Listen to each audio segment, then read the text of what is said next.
नमस्कार दोस्तों, स्वागत है आपका संचित स्मृति में। आज हम लेकर आए हैं एक बेहद खास एपिसोड माँ दुर्गा के पावन पर्व नवरात्रि पर। नवरात्रि सिर्फ एक त्योहार नहीं, बल्कि यह शक्ति, साधना और श्रद्धा का संगम है। तो आइए, स्मृति हमें नवरात्रि के 9 दिनों की अद्भुत कथा, महत्व और पूजा विधि विस्तार से बताएंगी।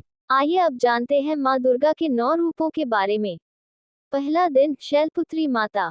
नवरात्रि का पहला दिन समर्पित होता है माँ शैलपुत्री को। ये पर्वतराज हिमालय की पुत्री हैं और इन्हें शक्ति का प्रथम स्वरूप माना जाता है। त्रिशूल और कमल धारण करने वाली ये देवी साधक को स्थिरता और साहस प्रदान करती हैं।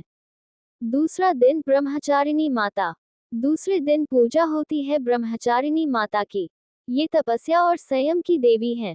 हाथ में जपमाला और कमंडल धारण करती हैं। इनकी उपासना से इच्छा शक्ति और धैर्य की प्राप्ति होती है।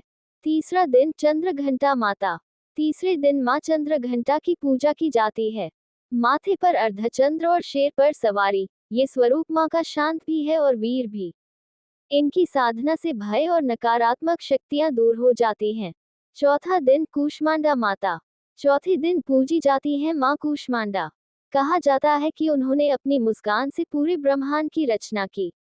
ये देवी साधक को स्वास्थ्य और ऊर्जा प्रदान करती हैं। पांचवा दिन, स्कंद माता। पांचवें दिन की आराध्या है स्कंद माता।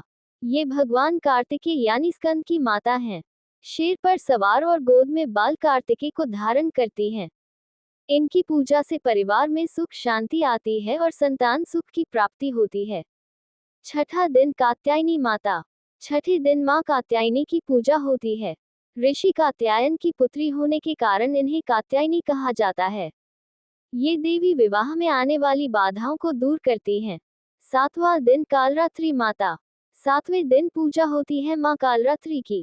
ये सबसे उग्र और भयावह स्वरूप मानी जाती हैं। काले वर्ण, खुले बाल और गले में नरमुन की माला। लेकिन इनकी साधना से शत्रु और भय का नाश होता है। आठवां दिन, महागौरी माता। आठवें दिन पूजी जाती है महागौरी माता। ये सफेद वस्त्र धारण करती हैं और बैल पर सवार रहती हैं। इनकी उपासना से जीवन के सभी पाप और संकट मिट जाते हैं। नौवां दिन, सिद्धिदात्री माता। नवमी के दिन पूजी जाती है माँ सिद्धिदात्री। ये सभी सिद्धियों की दात्री मानी जाती हैं। कमल पर विराजमान ये देवी साधक को ज्ञान, विवेक और आध्यात्मिक शक्ति प्रदान करती हैं। अब बात करते हैं नवरात्रि की पूजा विधि की। नवरात्रि की शुरुआत कलश स्थापना से होती है। कलश में जल भरकर, आम के पत्ते और नारियल रखकर देवी को आमंत्रित किया जाता है। इसके बाद अखंड ज्योति प्रज्वलित की जाती है। 9 दिनों तक देवी के मंत्रों, दुर्गा सप्तशती और देवी चालीसा का पाठ किया जाता है। अष्टमी और नवमी के दिन कन्या पूजन का विशेष महत्व है, जिसमें छोटी कन्याओं को मां के स्वरूप मानकर भोजन कराया जाता है। इन 9 दिनों तक साधक सात्विक भोजन करते हैं और संयम का पालन करते हैं। नवरात्रि केवल धार्मिक पर्व नहीं है, बल्कि आत्मशक्ति को पहचानने का अवसर है।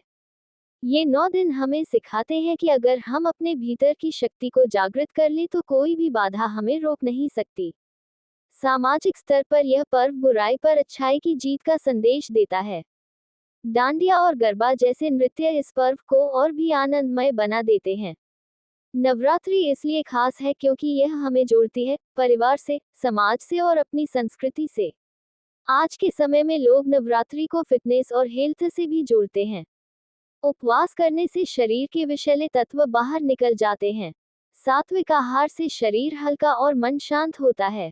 साधना, भजन और ध्यान से मानसिक शांति और सकारात्मक ऊर्जा मिलती है।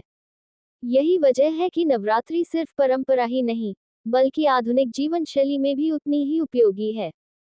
तो दोस्तों, ये थी माँ दुर्गा के नवरात्रि पर्व की विस्तृत कथा और महत्व। नवरात्रि हमें सिखाती है कि शक्ति हमारे भीतर ही है, बस उसे जागृत करने की जरूरत है। आप सबको मेरी तरफ से और स्मृति की ओर से नवरात्रि की ढेरों शुभकामनाएं। अगर आपको यह वीडियो अच्छा लगा हो तो इसे लाइक करें, शेयर करें और चैनल संचित स्मृति को सब्सक्राइब करना न भूलें। माँ दुर्गा आप सबका जीवन मंगलमय करें। जय माता दी।